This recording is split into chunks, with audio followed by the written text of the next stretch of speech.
tant que monument le plus visité de Lyon, je me suis intéressée à la halle Tony Garnier, à l'impact des protections patrimoniales sur son évolution. Tout d'abord, parlons de Tony Garnier. Architecte et urbaniste français, il est très présent dans l'histoire et le paysage lyonnais. En 1917, il publie une étude, Une cité industrielle, étude pour la construction des villes, qui nous permet de comprendre sa posture. Tony Garnier est influencé par les préceptes hygiénistes et fonctionnalistes évoqués lors des premiers débats des utopies socialistes. Il dessine une cité où la répartition est stricte entre quartiers d'habitation, établissements privés, établissements sanitaires et lieux de travail industriel. L'architecte tâche de créer une ville fonctionnelle, mais surtout un climat urbain très particulier. L'histoire commence en 1905, lorsque Édouard Herriot confie à Tony Garnier les grands travaux de la ville de Lyon, et notamment des futurs abattoirs du marché aux bestiaux. Tony Garnier conçoit une halle mutable. L'architecture industrielle repose sur des principes utilitaires. La halle est une charpente métallique qui ne repose sur aucun pilier intérieur, d'une dimension exceptionnelle de 80 par 100, qui forme un immense espace libre. Les travaux débutent en 1909. Ils vont durer très longtemps, car ils vont être interrompus une première fois pour accueillir l'exposition internationale de Lyon, la Cité moderne, en 1914, puis une seconde fois lorsque l'armée réquisitionne le bâtiment pour abriter une usine d'armement. En 1928, 20 ans après le commencement des travaux, le marché aux bestiaux est enfin inauguré. 30 ans plus tard, les abattoirs ferment, le bâtiment est désaffecté et les pavillons sont peu à peu détruits. En 1975, une vigoureuse campagne de presse s'installe afin de sauver ce qu'il reste de l'ancienne usine à viande, soit seulement la grande halle principale et les 2 pavillons d'entrée. Cette opération de sauvetage aboutit à l'inscription à l'inventaire des monuments historiques de la halle aux bestiaux.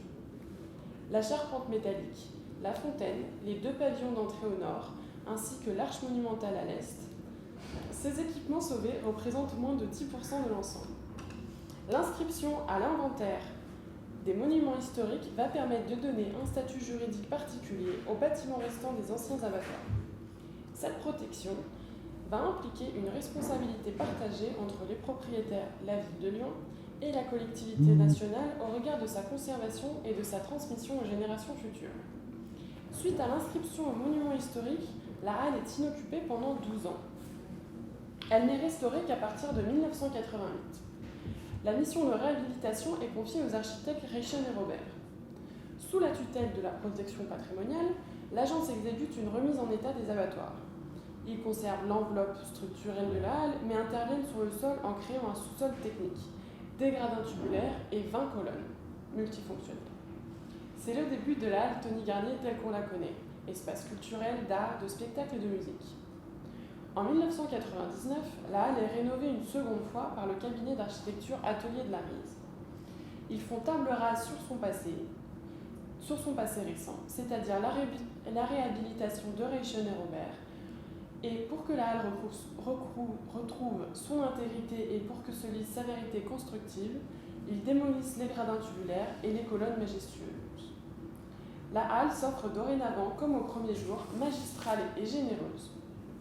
Les gradins fixes ont été remplacés par des systèmes modulables sur roulettes. Le langage architectural industriel de la halle a été conservé dans la création de l'entrée, du foyer et des passerelles suspendues. Enfin, en 2003, la halle obtient le label Patrimoine du XXe siècle.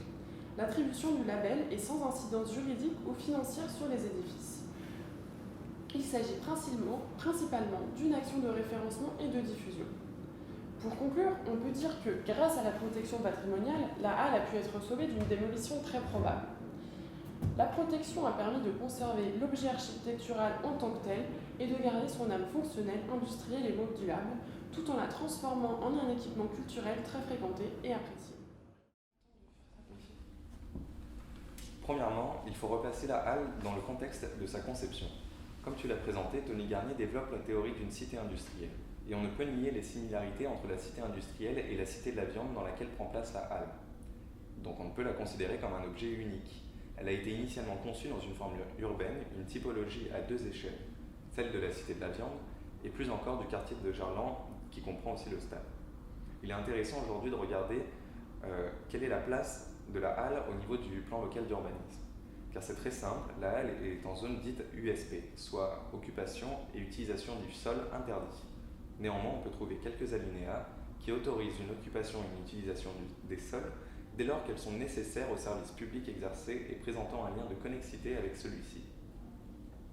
Donc tout cela confirme que d'un point de vue réglementaire à l'échelle urbaine, ce plan local d'urbanisme participe à la protection de la halle Tony-Garnier, car on sanctifie dans la ville une zone englobant la halle, les 2 pavillons d'entrée, la fontaine et une arche des portes d'entrée.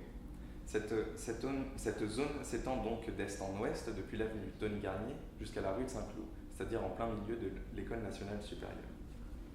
Mais ce dont il faut se rendre compte, c'est que cette salle Tony-Garnier est un fragment du projet dans l'ensemble de la Cité de la Viande, ce que tu peux voir en superposant le plan du projet avec le PLU actuel. Mais du coup, ok, on a juste protégé la halle, mais finalement, est-ce que les réglementations appliquées à la protection patrimoniale auraient pu protéger l'ensemble du projet? Et est-ce que ça aurait été viable dans le développement de la ville de Lyon et son évolution? Alors c'est une excellente question. Mais tout d'abord, il faut se rappeler ce que dit la Charte de Venise.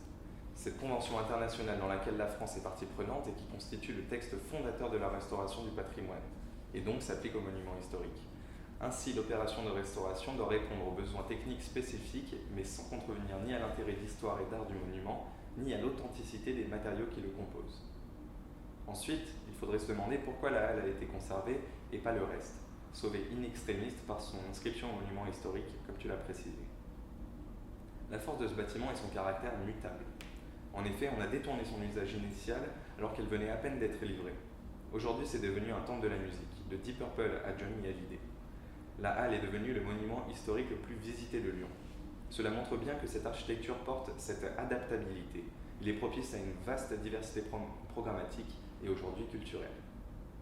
En contrepoint, on pourrait prendre l'exemple des hôpitaux Édouard Herriot.